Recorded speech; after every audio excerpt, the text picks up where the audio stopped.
A lot of game franchises eventually burn out. They get repetitive, predictable, and they eventually disappear. But Resident Evil did something different. It reinvented itself multiple times and somehow stayed relevant for almost 30 years. So then, how does Resident Evil keep changing without losing its identity? And that's what we're going to get in today's video, guys. And before we answer that question, I just want to let you know that I will be using Resident Evil 9 footage in the background. No spoilers, but just gameplay. I just want to let you know just in case you're sensitive to that stuff, or if you care about, minor spoilers. But anyways, back to the question. And to tackle this question, we have to go back to when it first started, the classic Resident Evil games, which was about Resident Evil 1, the original, up until Resident Evil 3 and all the spin-offs in between. And if you look back at the original survival horror formula that those games shown, you could see that it was meant to be survival first and action second. The main characters that you play as were not meant to feel powerful, and that led the player to often feel weak and under-equipped for many scenarios. And to put salt on the wound, you also had those fixed camera angles. Back then, Resident Evil games weren't, third person like how they are now, a third or first person. They had, a fixed cinematic camera angle from the corner of the room or down the hall, and you couldn't move it, and you could just move your character within, the room. But when you would move to a different area, say off camera, the camera angle would switch to a different area of the room. And that limited visibility, and that created a lot of tension, and that led a lot of situations where the camera would be cut off and you wouldn't know what's around the corner because mobs and zombies would spawn off screen, and you wouldn't be able to see them because you weren't able to move the camera. And on top of that, you have the resource management that the games carried on, and the slow pacing, and those two combined add more tension than what it already was. Ammo was limited, healing items were sort of rare back then, and players had to decide, are these enemies worth fighting? Should I waste ammo on these enemies? Because you could lose a lot of progress, because you had to save via the typewriters and ink ribbons, and there was a whole lot of scenarios and situations that you needed to think and manage. And that's what I like. All these combined is what gave the original Resident Evil its charm. Basically, the horror wasn't just zombies. It was the constant feeling that you might not survive the next encounter, because you had all these things to consider. You had zombies coming from off screen, you only had one clip left, and then you're on caution health because you could barely find any herbs. And the thing is, that atmosphere and that tension gave it its horror value. I remember when I was a kid, I would play the classic Resident Evils, and I was legitimately more scared. Obviously, you could say I was a kid, but me replaying the old Resident Evils, I feel like that it's more scary than the modern ones, and that is because you have so many things to consider with all these different possibilities that could happen, and the atmosphere of those games, the tension really drives the horror. And at the time, it was competing with some of the best heavy hitters like Silent Hill and Fatal Frame. Those are really good survival horror games that were, sort of matching the Resident Evil vibe. So then how did Resident Evil evolve, and how did it break free? Because everyone thought it was just going to be typical zombie game, just another zombie game. Have you seen Angry Joe? Hey Joe, it's just another zombie game. That people think it's just going to be another zombie game, right? So what did they do to change? Because every franchise needs to adapt and evolve in order to sustain survivability, 30 years, 40 years in the future.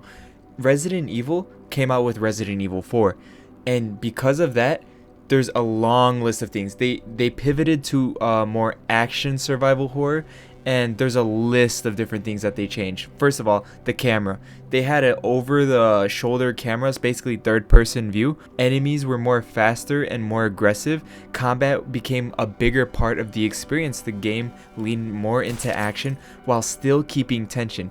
The zombies, they were replaced by the granados, those people infected by those parasites, right? And they could use weapons. They could throw things at you. They have those pitchforks, and this forced players to constantly reposition instead of the old classic Resident Evil where you're just you can't even move and aim at the same time. You're just aiming, shoot.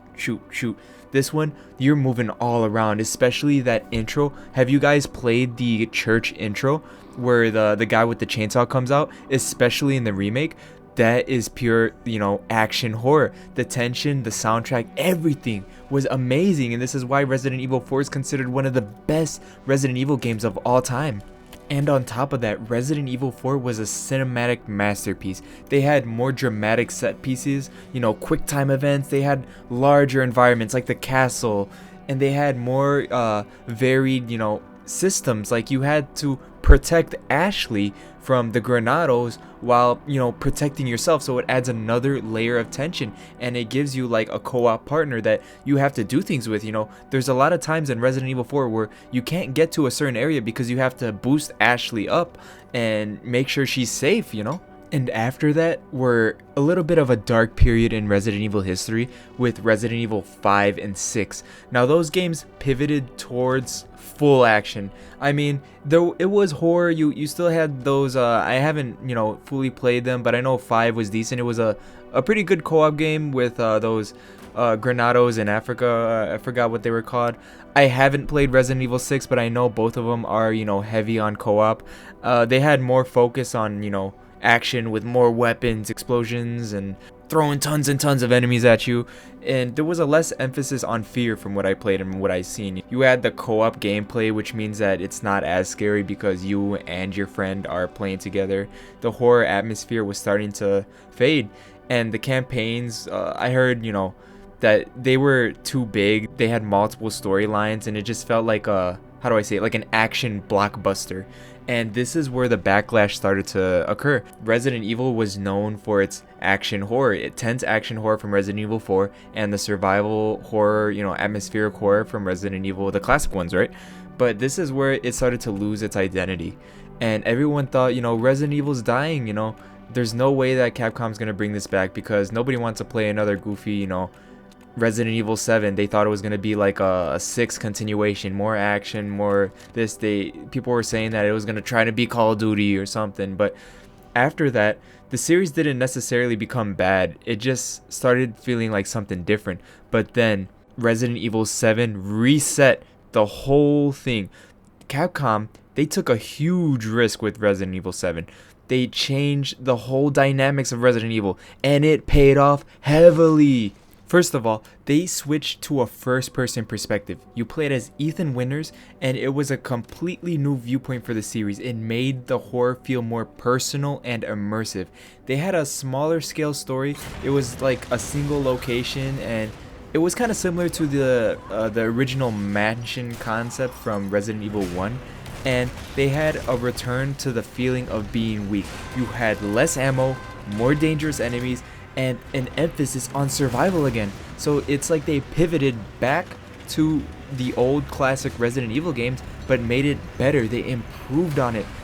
They have the survival tension, and then they have the horror factor because you're first person. I don't know if it's just me, but I feel like horror games are way more scarier when they're first person. Yes, I say that the atmosphere of the old games was way more scarier than the modern games, but the modern games feel more personal because you are in that first person perspective.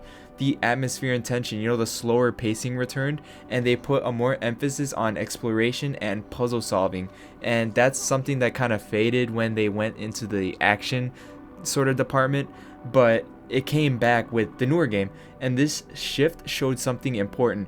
Capcom was willing to completely change the formula to keep the series fresh, and that continued up until the most recent entry, Resident Evil Requiem, and that game took what fans loved about everything and put it into one, which is why it's one of the most highest rated games of all time on Metacritic, with user reviews being at a 95 currently as of March 2026.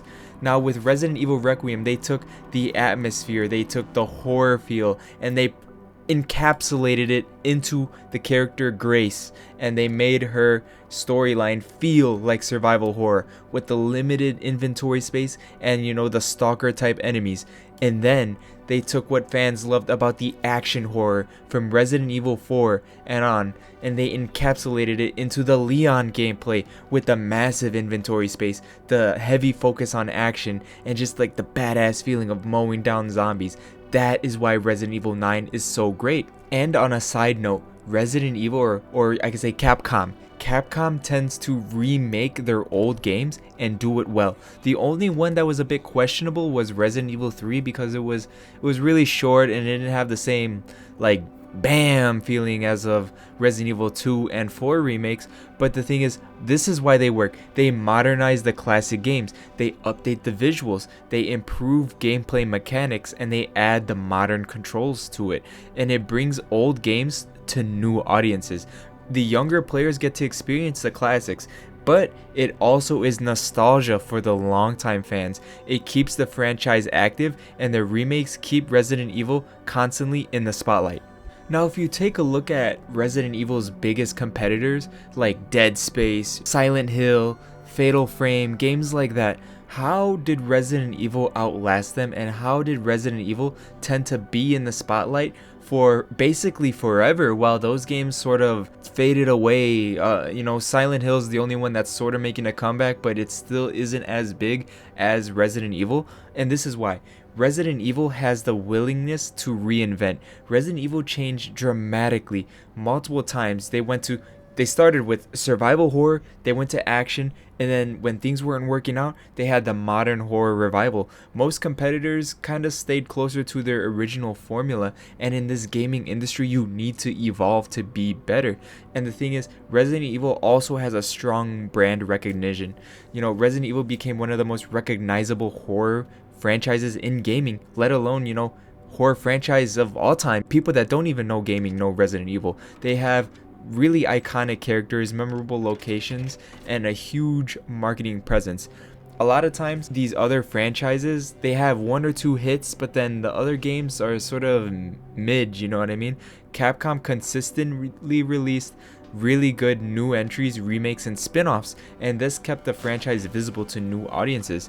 And the thing is, they balance old and new fans. Capcom found ways to satisfy both audiences. They had the remakes for the nostalgic players and new titles for experimenting and different gameplay styles.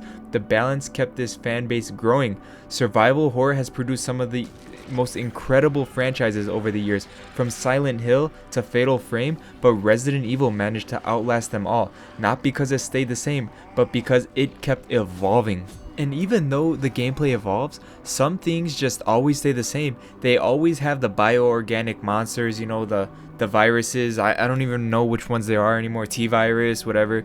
They have these like mad scientists, experiments gone wrong. They always keep, the survival themes, Despite how actiony the game went, there was always, limited resources, and sometimes that feeling of isolation and dangerous environments. They always had that, a little bit horror atmosphere, especially in the action games. It's just a little bit, but they always had that horror atmosphere so that you can mark it as, a horror game. The gameplay evolves, but the DNA of Resident Evil always stood intact. You see, most franchises just stick to one formula until players get tired of it. Resident Evil just does the opposite. Whenever things go wrong or it fades away, it evolves before the formula gets stale. Every few generations, it's like the series reinvents itself in some major way, and that willingness to change is probably why Resident Evil has survived for almost 3 decades.